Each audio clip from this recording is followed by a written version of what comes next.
Good morning बच्चों। करें start क्या? हरियाणा में मुगल सल्तनत चल रही थी हमारी, और अकबर पढ़ रहे थे आई थिंक। कौन सा राजा पढ़ रहे थे बेटा? अब कोई शोर नहीं करेगा। अकबर का जन्म कब हुआ था? 1542। और राजा कब बने थे बेटा? 14 फरवरी 1556 को।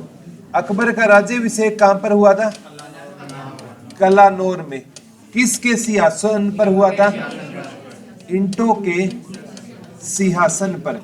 एकमात्र मुगल बादशाह था जिसका राज्याभिषेक इंटो के सिंहासन पर हुआ। इसका राज्याभिषेक किसने किया था? बैरम खां ने क्या किया था? राज्याभिषेक किया। और बेटा राज्याभिषेक होते ही ना एक युद्ध होता है, हेडिंग डाल लो, पानीपत का। कौन सा युद्ध हुआ था? पानीपत का दूसरा युद्ध, नवंबर 1556 को। ये पेपर में आएगा। पानीपत का दूसरा युद्ध कब हुआ था? 1556 को। 101% ये क्वेश्चन बनेगा बेटा। पानीपत का दूसरा युद्ध कब हुआ?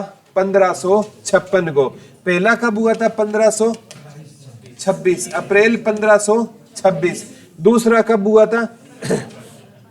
1556। और ये युद्ध है ना, इतिहास में बताया जाता है अकबर और हेमू के बीच में हुआ। अकबर और हेमू का पूरा नाम क्या था? हेमचंद्र विक्रमा द्वितीय हेमू का क्या था? पूरा नाम था। और हेमू भारतीय इतिहास का कौन सा विक्रमादित्य था? 14वां वह अंतिम विक्रमादित्य कौन होता था? हेमू होता था। युद्ध कब हुआ था बेटा? 1556 को। ठीक, किसके बीच में? अकबर और हेमू के बीच में। ये आपका हेमू का पूरा नाम क्या था? हेमचंद्र विक्रमादित्य। रियल में देखो, अकबर का जन्म 1542 में हुआ, युद्ध हुआ 1556। अकबर कितने साल का था? अब बेटा 14 वर्ष का बच्चा युद्ध नहीं लड़ सकता, तो इस युद्ध का नेतृत्व किसने किया? बैरम खां ने किया। रियल में युद्ध हुआ था बैरम खां और हेमू के बीच में, लेकिन ना जो राजा होता है ना उसी के नाम से युद्ध को जाना जाता है। ठीक है, तो कहते हैं एक बार एचएसएससी ने यह क्वेश्चन पूछा, अत्याचारी बैरम खां किसकी सेना में था? तो अत्याचारी बैरम खां किसकी सेना में था? अकबर की सेना में था। यह क्वेश्चन आ चुका है। अत्याचारी बैरम खां किसकी सेना में काम किया करता था? अकबर की सेना में काम किया करता था। अत्याचारी बैरम खां किसकी सेना में काम करता था बेटा? अकबर की सेना में काम करता। पहला युद्ध किसके बीच में हुआ था? बाबर और इब्राहिम लोदी के बीच में। और मैंने बताया 21 अप्रैल 1526 को युद्ध हुआ, और बाबर ने युद्ध जीतते ही किस मस्जिद का निर्माण कराया? काबुली बाग मस्जिद। किसकी याद में? उस्मत काबुली बेगम की याद में। और उसके अंदर चबूतरा किसने बनाया? काबुली बाग मस्जिद किन पत्थरों की है? इसका मुंह किस ओर है? भारत में मुगलों की क्या है? ये पहली मस्जिद है। इतने तक याद है ना? Very good. ठीक है, तो पानीपत का दूसरा युद्ध हुआ नवंबर 1556 में। इस युद्ध को ना अकबर ने या बैरम खान ने इस युद्ध को जीता था। थोड़ा सा युद्ध की मैं स्टोरी बताता हूं बेटा। इस युद्ध में ना बैरम खां के या अकबर के पास अगर एक सैनिक थे ना, तो हेमू के पास कितने सैनिक थे? 3। तो हेमू की सेना अकबर से कितनी बड़ी थी बेटा? 3 गुना बड़ी थी। हेमू की सेना है ना, वो अकबर से कितनी बड़ी होती थी? 3 गुना बड़ी होती थी। हेमू की सेना अकबर से कितने गुना बड़ी थी? हेमू कहां का शासक था? रेवाड़ी का शासक था। कहते हैं हेमू है ना, जैसे युद्ध स्टार्ट हुआ ना, तो ये मुगल सेना पर क्या था बेटा? भारी था।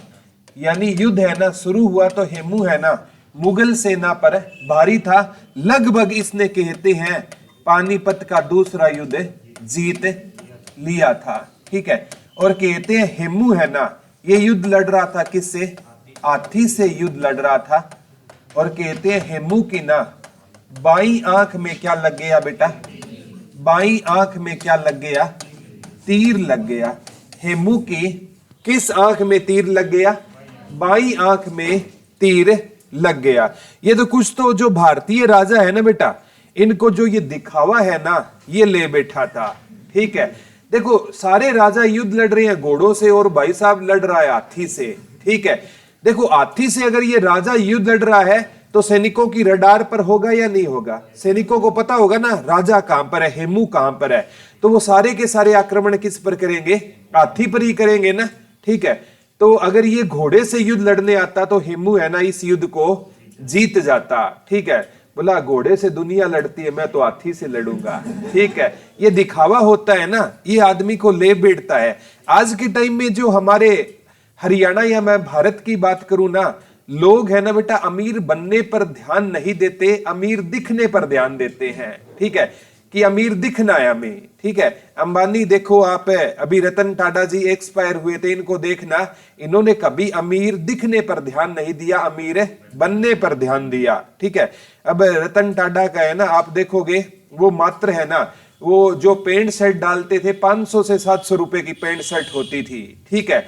अगर कोई अमीर आदमी बेटा अगर सस्ती भी कपड़े डालेगा ना, लोग कहेंगे ब्रांडेड है ये, ठीक है। और आप कितने भी महंगे डाल लेना, बोला डुप्लीकेट है ये, ठीक है। ये सच्चाई होती है, ठीक है। मतलब आप ऐसा नाम कमा लो कि आप कुछ भी डालो ना वो ब्रांड बन जाए, ये सच्चाई होती है। वो नाम आपको, एक है ना रोनाल्डो, फुटबॉल का बहुत खतरनाक प्लेयर है, ठीक है। उसको किसी ने ना पेप्सी दी थी, उसने पेप्सी को साइड में रख दिया और पानी पी लिया, रातों रात 40% शेयर गिर गए थे पेप्सी के, ठीक है। नाम देखो उस बंदे का, इतना नाम था, एक पेप्सी के बारे में उसने कुछ नहीं बोला, पेप्सी उसको किसी ने ऑफर दी, उसको उठाया साइड में रख दिया और पानी पी लिया। 40% शेयर गिरना इतनी बड़ी कंपनी की बहुत बड़ी बात है रातों रात में।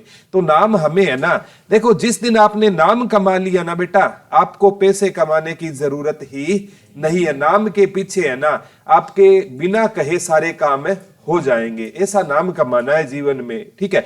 तो कहते हैं इन्होंने ना हाथी से युद्ध लड़ रहा था और बाई आंख में क्या लग गया? तीर लग गया। कहते हैं छोटा तीर घाव करे गंभीर, ठीक है।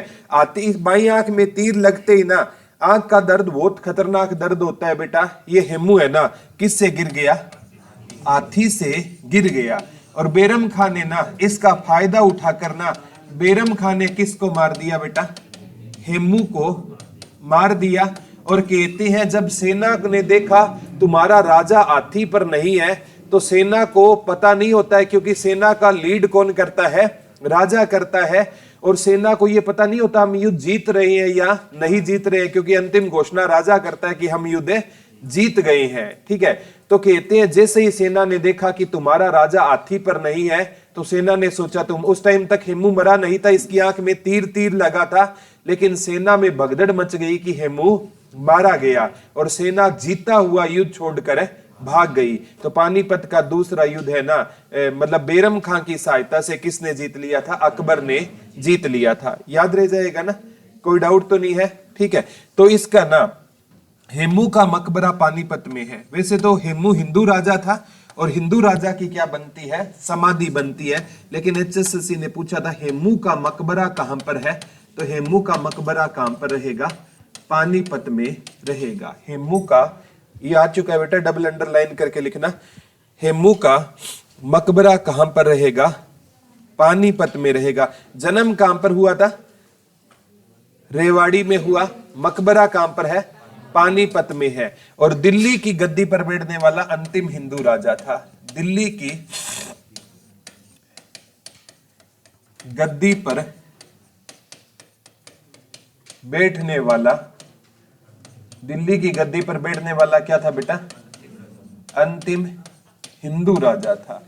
दिल्ली की गद्दी पर बैठने वाला अंतिम हिंदू राजा कौन होता था? हेमू होता था। इसके बाद कोई भी, और हेमू बताया था किसका सेनापति होता था बेटा? आदिल शाह का। हेमू किसका, ये आ चुका है, हेमू किसका सेनापति होता था? आदिल शाह का सेनापति होता था।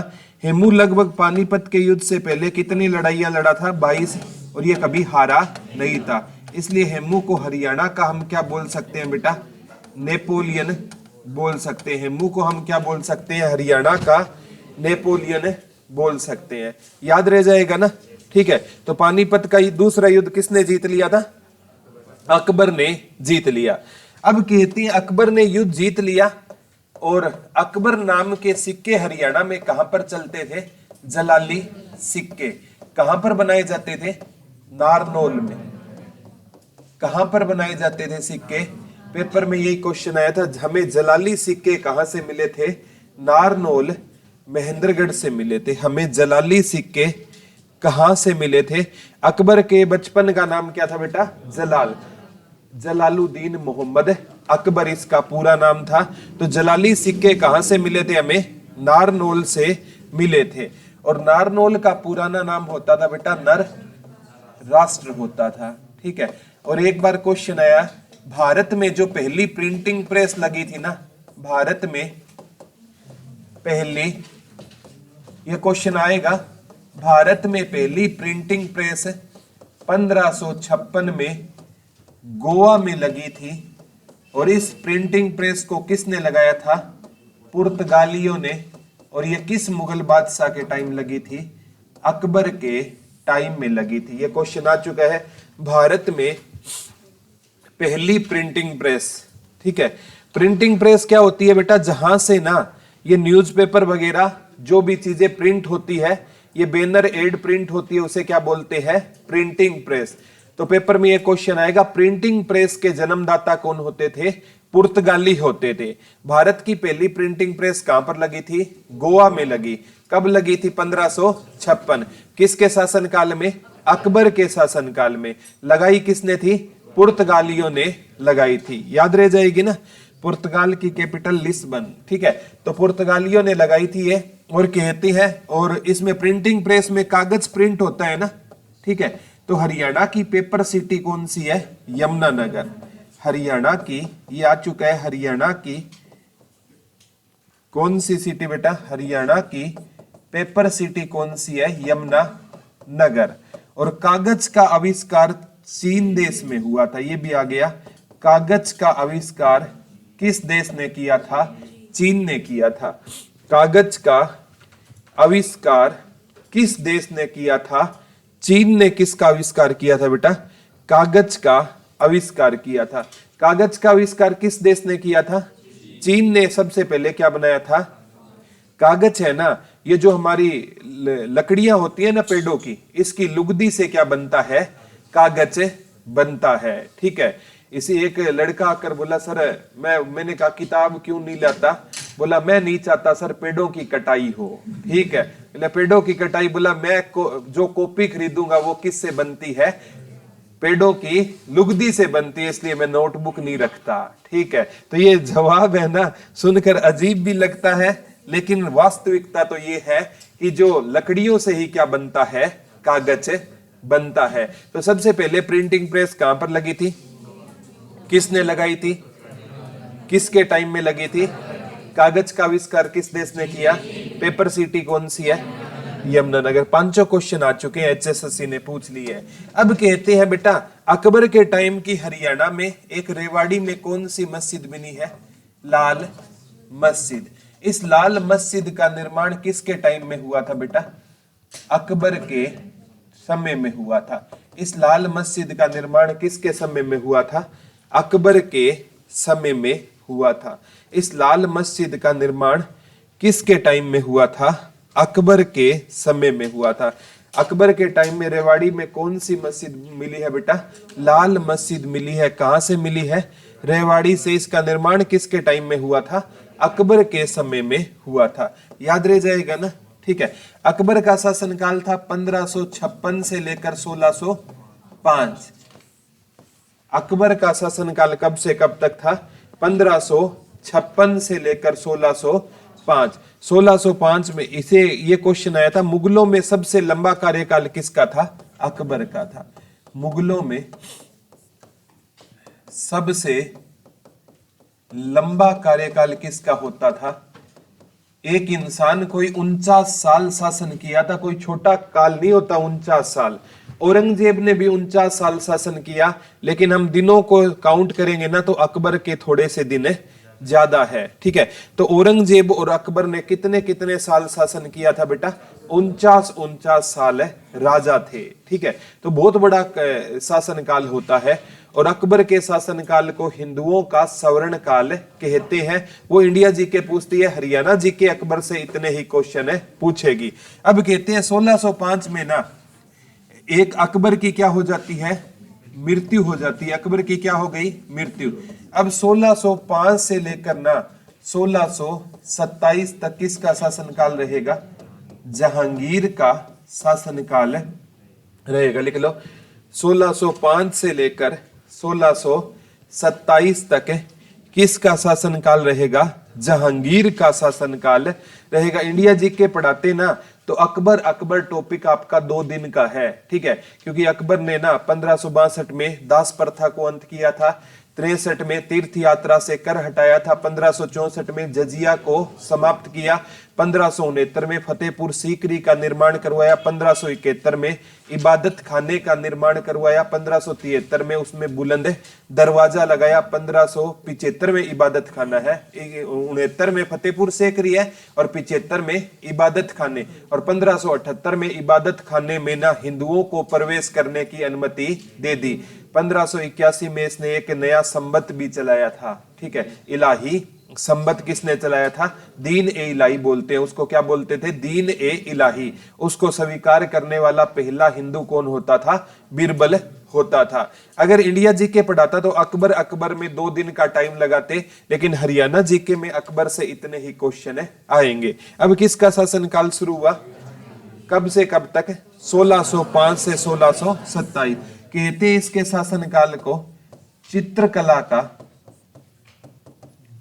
स्वर्ण काल कहते हैं। लिख लो, जहांगीर के शासनकाल को चित्रकला का स्वर्ण काल कहा जाता है। जहांगीर के शासनकाल को चित्रकला का स्वर्ण काल कहा जाता है। जहांगीर के शासनकाल को किसका स्वर्ण काल कहते हैं बेटा? चित्रकला का स्वर्ण काल कहा जाता है। जहांगीर के शासनकाल को किसका स्वर्ण काल कहते हैं? किसका स्वर्ण काल कहते हैं? चित्रकला का स्वर्ण काल किसके शासनकाल को कहते हैं? जहांगीर के शासनकाल को कहते हैं। और कहते हैं जहांगीर है ना, इसके टाइम में एक व्यक्ति होता था मोहम्मद खां, ठीक है।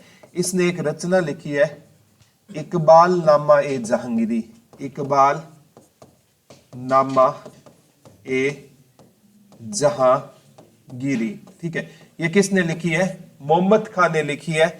और इसमें लिखता है कि अंबाला में ना जहांगीर के टाइम में ना क्या ज्यादा होते थे? आम ज्यादा होते थे। लिख लो, एक रचना है बेटा जो किसने लिखी है? लिख लो, एक रचना है मोहम्मद खान ने लिखी है, इकबाल नामा ए जहांगीरी। इकबाल नामा ए जहांगीरी। इकबाल नामा ए जहांगीरी। इकबाल नामा ए जहांगीरी किसने लिखी है बेटा? मोहम्मद खान ने लिखी है। और ये मोहम्मद खान क्या लिखता है इकबाल नामा ए जहांगीरी में कि जहांगीर के समय में अंबाला में क्या ज्यादा होते थे?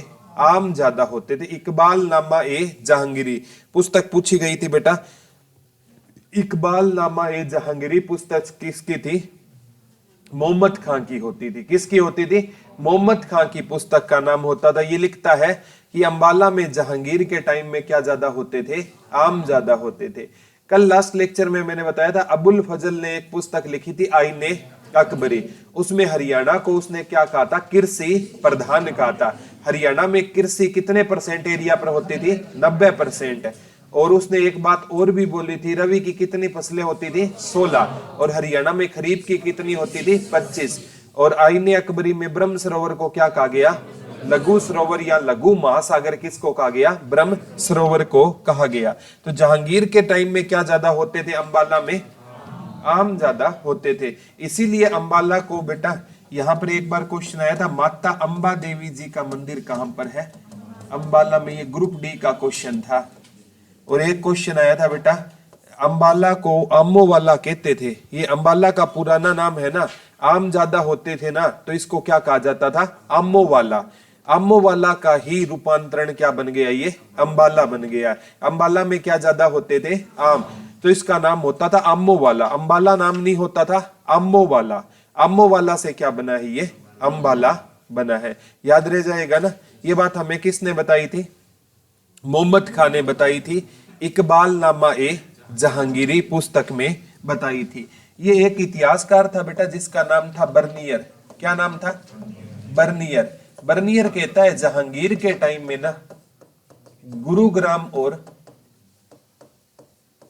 फरीदाबाद में नील की खेती होती थी। नील की खेती होती थी। लिख लो, बर्नियर एक इतिहासकार है। ये कहता है जहांगीर के टाइम में गुरुग्राम और फरीदाबाद में किसकी खेती होती थी? नील की खेती होती थी। लिख लो, बर्नियर कहता है जहांगीर के टाइम में गुरुग्राम और फरीदाबाद में किसकी खेती होती थी बेटा? नील की खेती होती थी। किस इतिहासकार ने कही थी ये बात? बर्नियर ने कही थी। जहांगीर के टाइम में गुरुग्राम और फरीदाबाद में किसकी खेती होती थी? नील की खेती होती थी। और बेटा नील की खेती से एसएससी क्वेश्चन पूछता है, 1917 में भारत में एक सत्याग्रह हुआ था, चंपारण सत्याग्रह। चंपारण है बेटा भारत में, बिहार में। इसमें एक व्यक्ति था जिसका नाम था राजकुमार शुक्ला। क्या नाम था?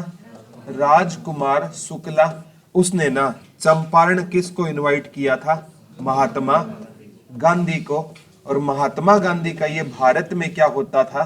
पहला आंदोलन होता था या पहला सत्याग्रह होता था। ये क्वेश्चन है ना, इंडिया जी के बहुत बार पूछती है।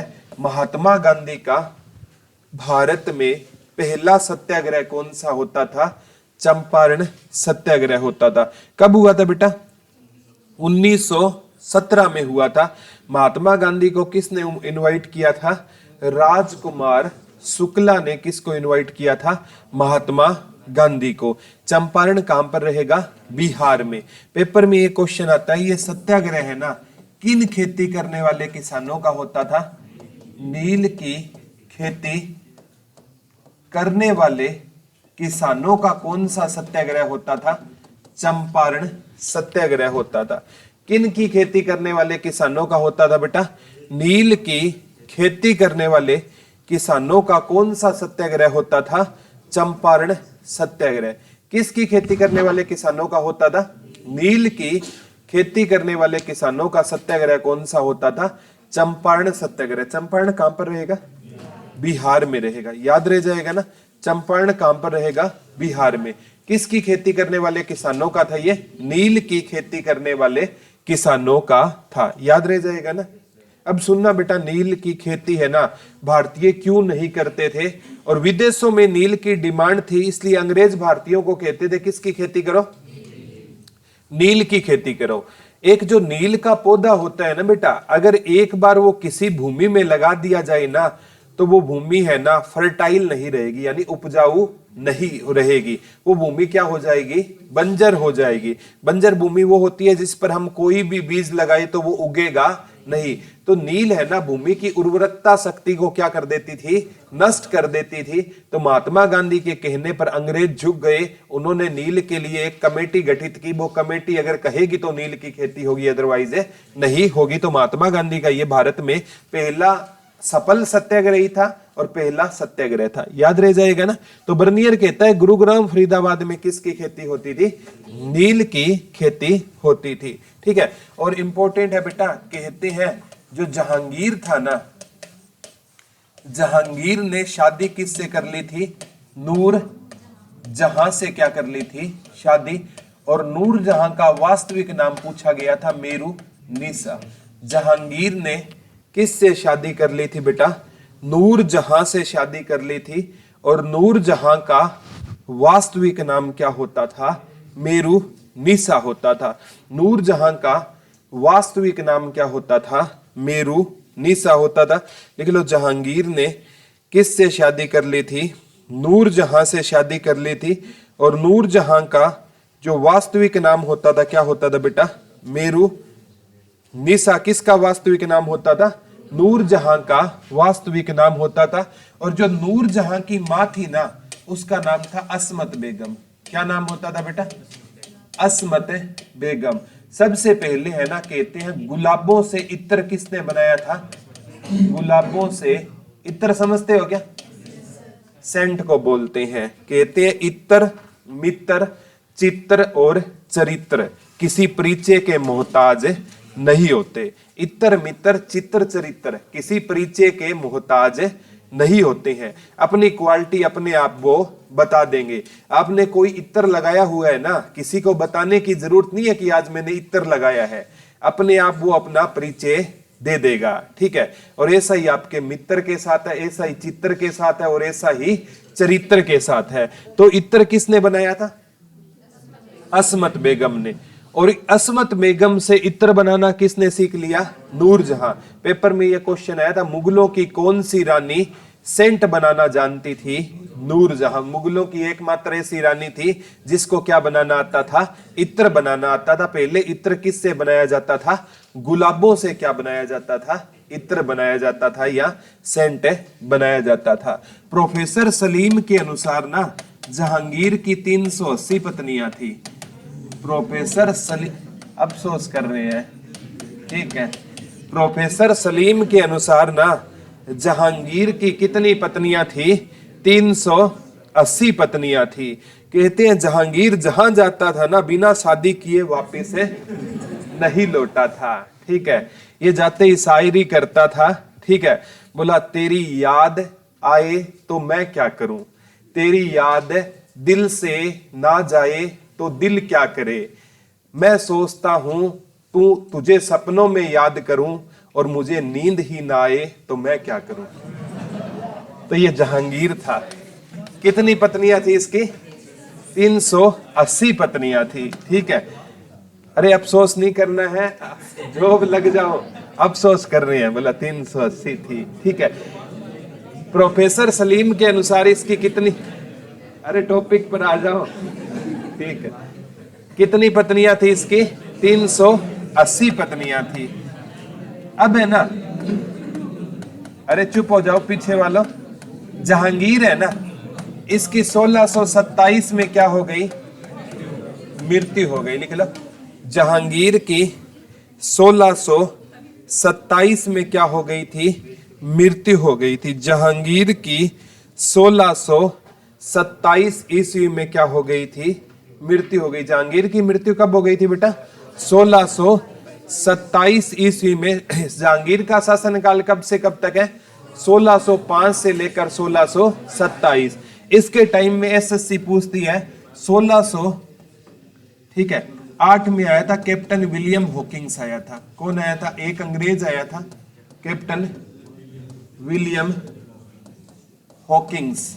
और इसने ना जहांगीर से फारसी में बात की थी, क्योंकि मुगलों की राजकीय भाषा कौन सी थी बेटा? फारसी। और जहांगीर ने इसको एक उपाधि दी थी, इंग्लिश खां की उपाधि। और खुश होकर कितने मनसब दिए थे? 400 मनसब दान दिए थे। लिख लो, कैप्टन विलियम हॉकिंस भारत कब आया था? 1608 में। ये क्वेश्चन बहुत बार आता है जहांगीर के समय में। कैप्टन विलियम हॉकिंस भारत कब आया था? 1608 में आया था। और किसके टाइम में आया था बेटा? जहांगीर के समय कैप्टन विलियम हॉकिंस कहां पर आया था? भारत आया था। और भारत में क्या करने की परमिशन लेने? व्यापार करने की परमिशन लेने भारत आया था। एक अंग्रेज आया था 1615 में, सर टॉमस रो। कौन आया था बेटा? Sir Thomas Roe.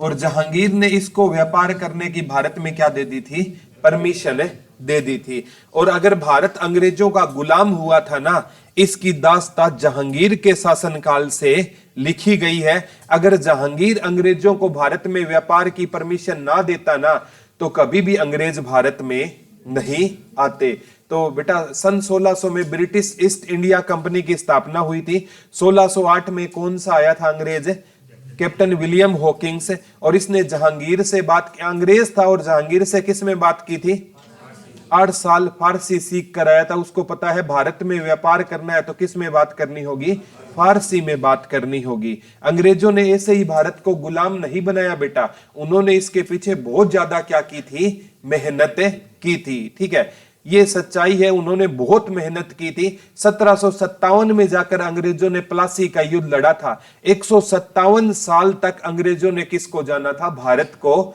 जाना था। फिर उन्होंने भारत में ना किसकी शुरुआत की थी, शासन करने की शुरुआत की थी। 157 साल थोड़े नहीं होते, महाकुंभ भी 144 साल बाद आता है। ठीक है, और इन्होंने कितने मेहनत की थी, 157 साल मेहनत की थी। हमें ना बेटा कोई कामयाब इंसान हो जाता है ना, हम ये देखते हैं कि वो कामयाब कैसे हुआ, हम उसके कभी भी पैरों के छालों को नहीं देखते, कितनी रातों को उसने गवाया होगा।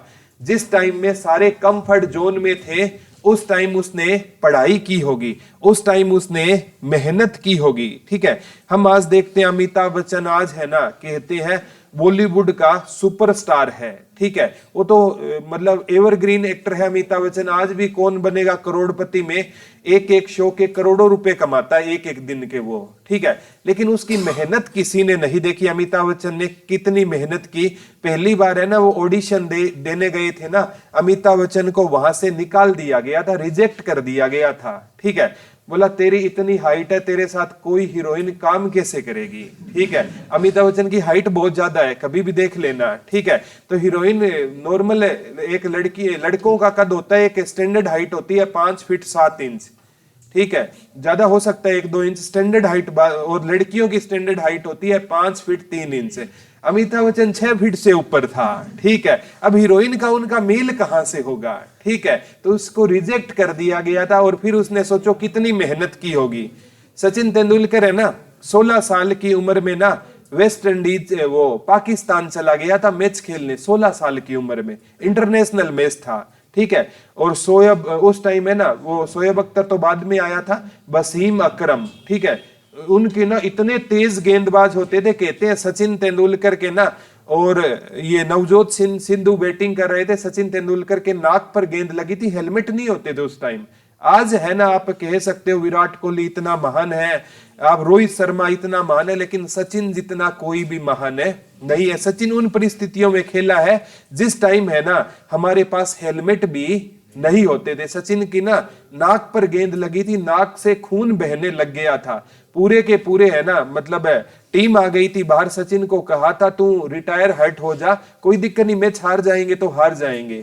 सचिन ने एक ही बात खोली कही थी, मैं खेलूंगा, और उस मैच को सचिन ने ड्रॉ करवाया था। तो आप है ना, मतलब हम कहते हैं आज सचिन भगवान है, भगवान ऐसे नहीं बनते, दिन रात आपको मेहनत करनी होगी। आज आप जो स्टडी कर रहे हो ना, जिस दिन आपकी जॉब लग जाएगी ना, तो लोग आपसे पूछने आएंगे कि तूने पढ़ाई कैसे की।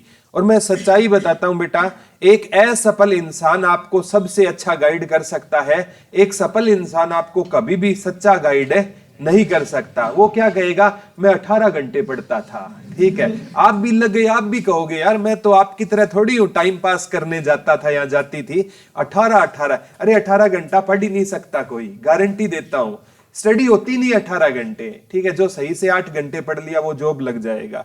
8 घंटे पढ़ो, 8 घंटे सोना है, और 8 घंटे जो घर के काम है, घर के ज्यादा काम नहीं है तो खेल सकते हो, मूवी देख सकते हो, ये शेड्यूल बनाओ। 8 घंटे सोना है, 8 घंटे पढ़ना है, 8 घंटे जो घर के काम करने हैं, इतनी बहुत है स्टडी। ठीक है, तो ये जहांगीर की मृत्यु कब हो गई थी, 1627 में किसकी मृत्यु हो गई थी, जहांगीर की मृत्यु हो गई। और जहांगीर की मृत्यु के बाद है ना राजा कौन बना बेटा, शाहजहां। 1627 से 1658 तक लिख लो। जहांगीर की मृत्यु के बाद शाहजहां राजा कब बना, 1627 से लेकर 1658 तक। जहांगीर की मृत्यु के बाद शाहजहां कब से कब तक राजा बना, 1627 से लेकर 1658 तक। राजा कौन रहा बेटा, शाहजहां से है ना। इसके शासनकाल को ना, ठीक है, भवन निर्माण का स्वर्ण काल कहते हैं, भवन निर्माण का स्वर्ण काल कहते हैं। और कहते हैं शाहजहां का जन्म है ना, वो अपने दादा कौन था इसका, अकबर के पास बीता था। लिख लो, शाहजहां का जन्म अपने दादा अकबर के पास बीता था। तो अकबर के बाद अगर कोई है ना, मतलब इंटेलिजेंट राजा था, तो वो कौन था, शाहजहां। आगरा का ताजमहल किसने बनवाया बेटा, शाहजहां ने बनाया है। किसकी याद में बनवाया है, मुमताज महल की याद में क्या बनाया है, ताजमहल बनाया है।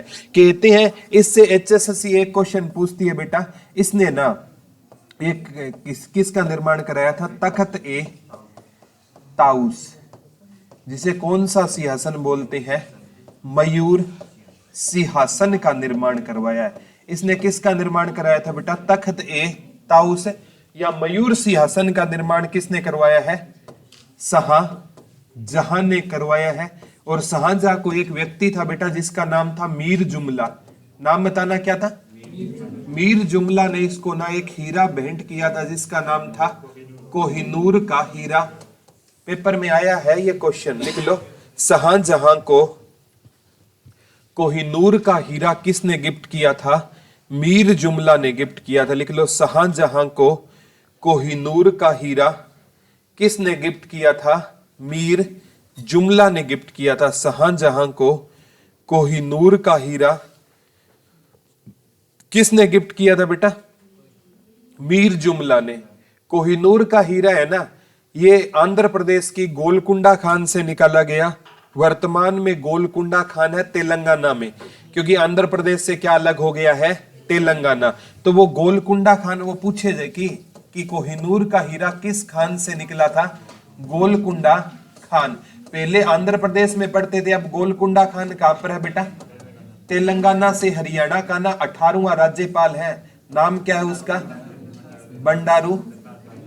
बंडारू दत्तात्रेय।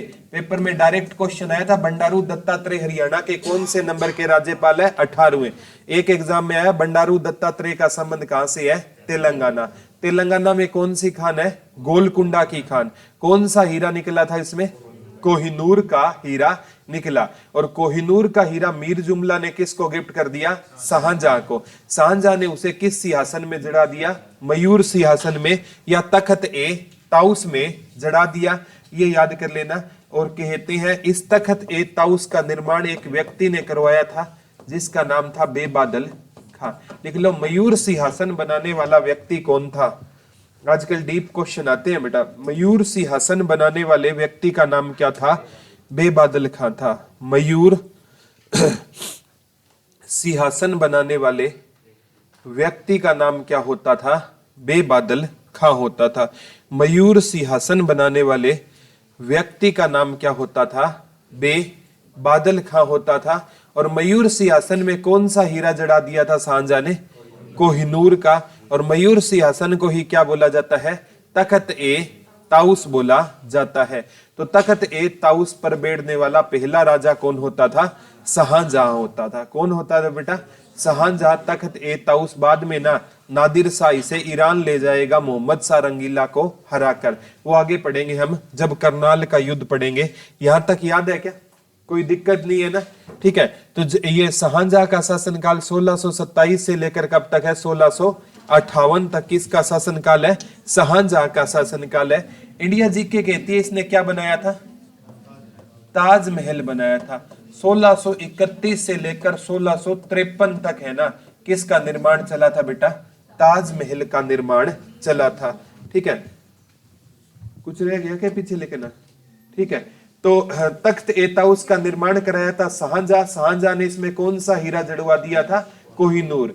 और कोहिनूर का हीरा शाहजहां को गिफ्ट किसने किया, मीर जुमला। और इसका निर्माण किसने कराया, बेबादल खां।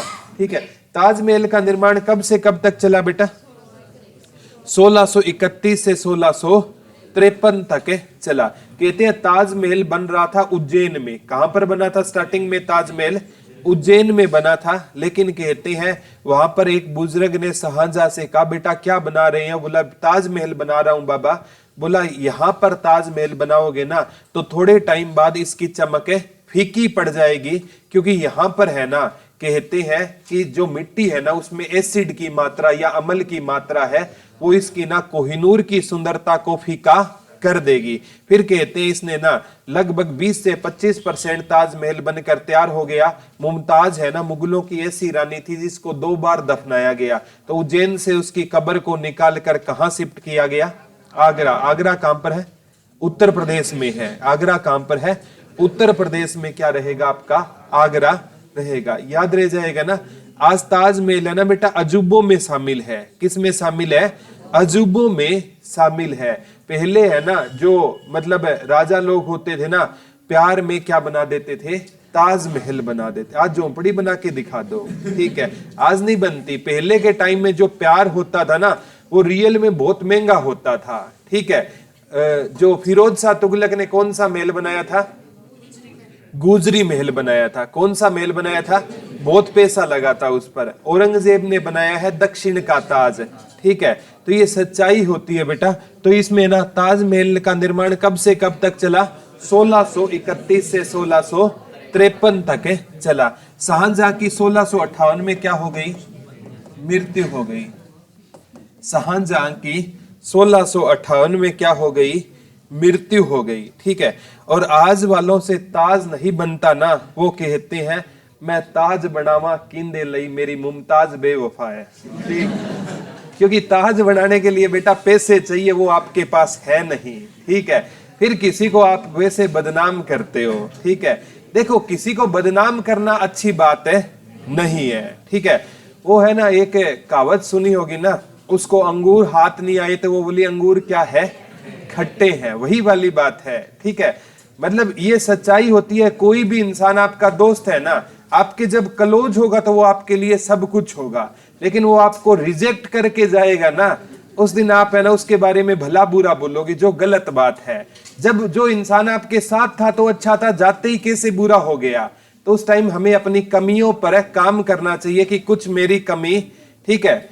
वो एक गालिब होते तो वो जरूर कहते कि वो हमें सिखा रहे हैं कि नजरअंदाज कैसे करते हैं।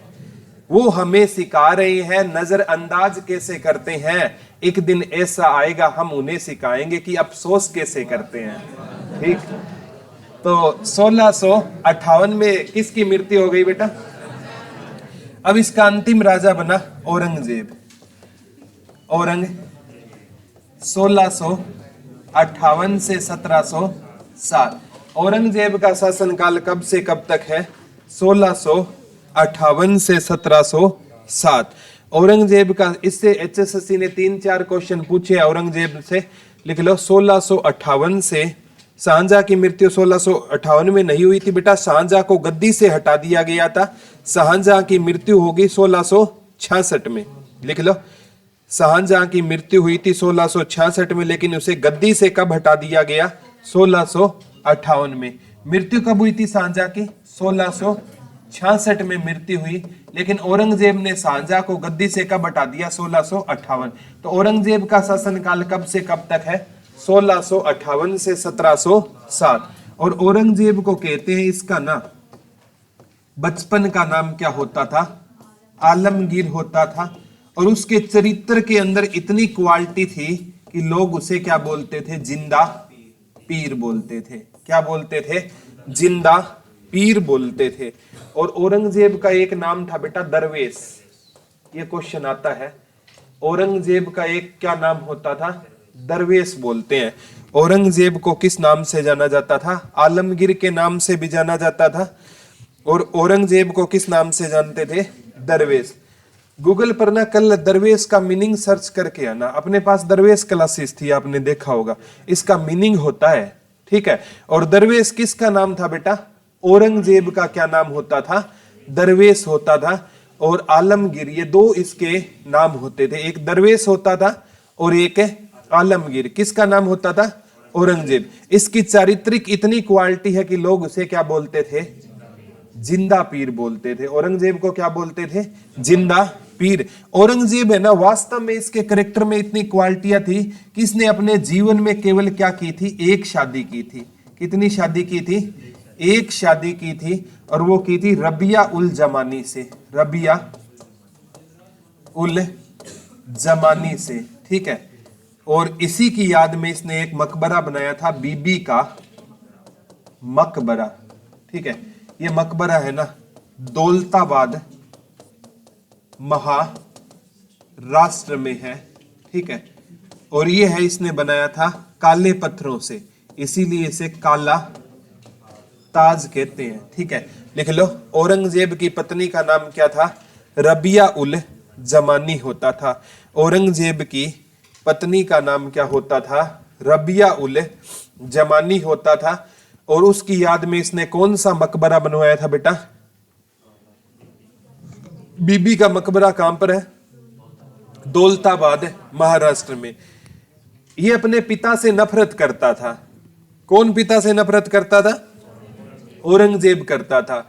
कारण बताऊंगा बेटा, ये कभी है ना इंडिया जी के पढ़ाता तो मैं इसके बारे में बताता, क्योंकि है ना ये जो नूरजहां है ना उसको शाहजहां ने क्या कर लिया था? कैद कर लिया था। नूरजहां को किसने कैद कर लिया था? शाहजहां को।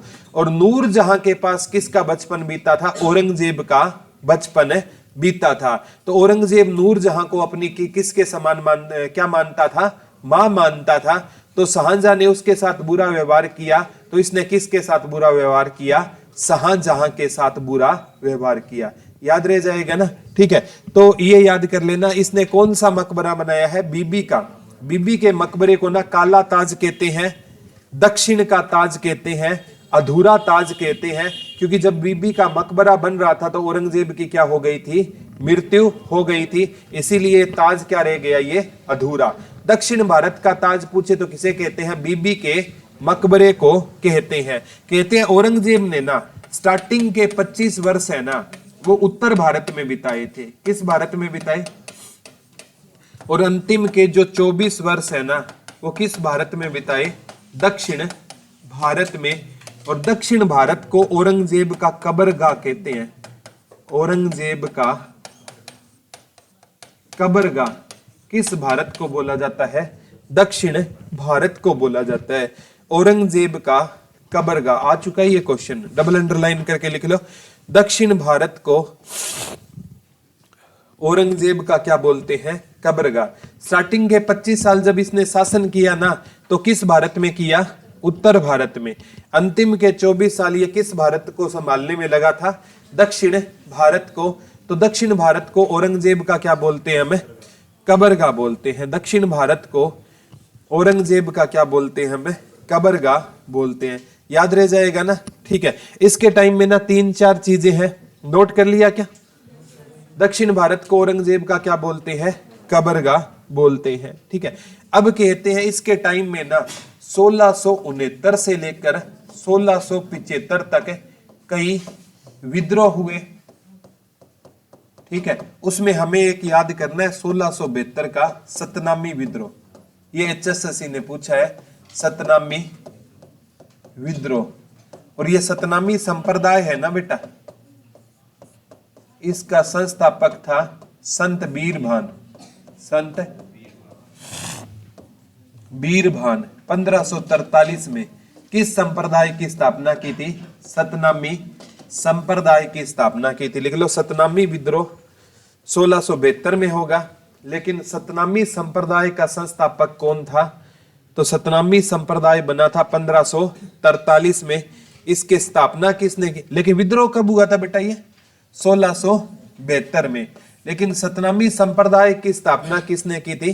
संत बीरभान ने। कौन सा संप्रदाय बनाया था बेटा? बता दो। सतनामी संप्रदाय, ठीक है। किसने बनाया था? संत बीरभान ने। कब बनाया था बेटा? 1543 में। और विद्रोह कब हुआ था? कब हुआ था? औरंगजेब के टाइम में सिख विद्रोह भी हुआ था 1675 में। 1669 में जाट विद्रोह भी हुआ, वो नहीं पढ़ने, वो इंडिया जीके पढ़ते तो पढ़ते। तो ये है ना 1672 में सतनामी विद्रोह हुआ हरियाणा के नारनौल में। कहां पर हुआ? नारनौल कहां पर है बेटा? महेंद्रगढ़ में है, ठीक है। पुराना नाम क्या था? नर राष्ट्र था। और नारनौल में ना बहुत सी चीजें हैं, मैं पढ़ाऊंगा। इब्राहिम सूरी का मकबरा है, शाह कुली का मकबरा है, शाह बिलायत का मकबरा है, बिरबल का छत्ता है। सारी चीजें कहां पर है? नारनौल, महेंद्रगढ़। नारनौल को बावड़ियों का शहर भी कहते हैं, पढ़ेंगे, आगे पढ़ेंगे, ठीक है। तो सतनामी संप्रदाय की स्थापना 1543 में हुई थी और विद्रोह कब हुआ था? 1672 में। किसके साथ हुआ? औरंगजेब का सतनामियों के साथ। कब हुआ? याद रह जाएगा, कहां पर हुआ? नारनौल में। अब औरंगजेब ने ना भारत में एक मस्जिद बनवाई है, हरियाणा में रहेगी वो, दीनी मस्जिद, रोहतक में है, लिख लो। औरंगजेब ने हरियाणा में कौन सी मस्जिद, ये आ चुका है, डबल अंडरलाइन करके लिखना।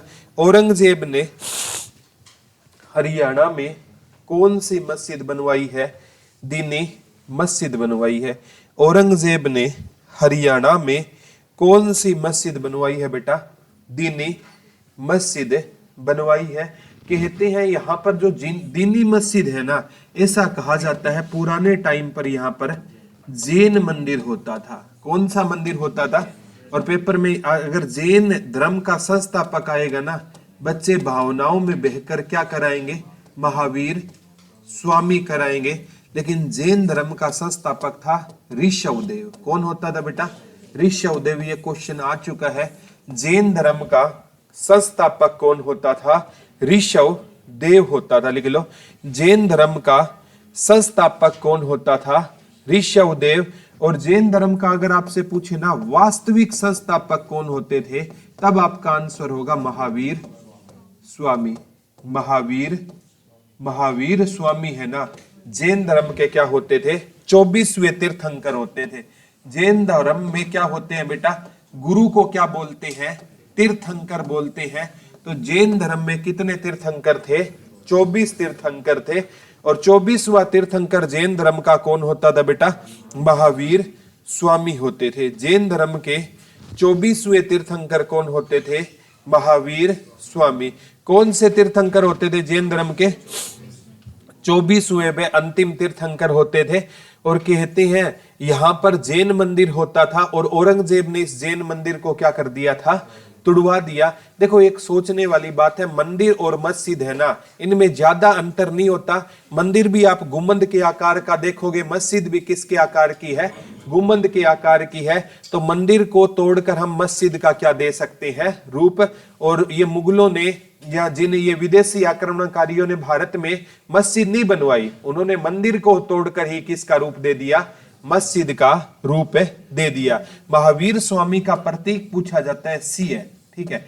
महावीर स्वामी का प्रतीक चिन्ह क्या है? शेर। महावीर स्वामी का प्रतीक चिन्ह क्या है बेटा? सिंह या शेर है। महावीर स्वामी का प्रतीक चिन्ह क्या रहेगा? सिंह या शेर रहेगा। याद रह जाएगा ना, ठीक है। अब बेटा औरंगजेब की मृत्यु कब होगी? 1607 में किसकी मृत्यु हो गई?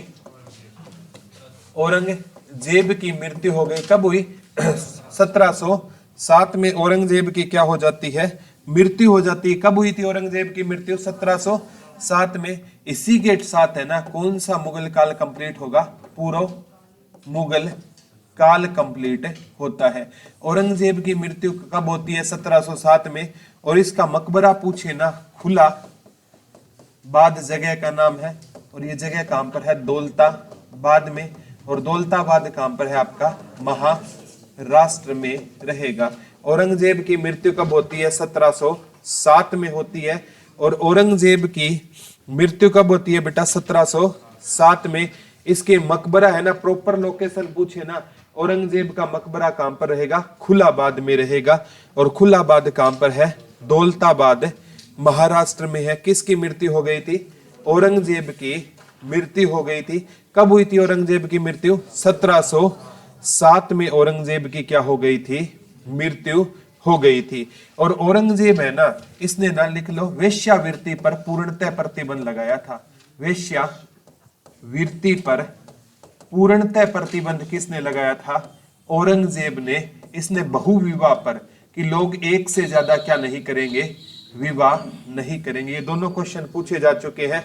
औरंगजेब ने लिख लो वेश्यावृत्ति पर पूर्णतः प्रतिबंध लगा दिया था और औरंगजेब ने बहु विवाह पर भी क्या लगा दिया था, प्रतिबंध लगा दिया था। और औरंगजेब ने ना सती प्रथा को भी क्या कर दिया था बेटा, समाप्त कर दिया था।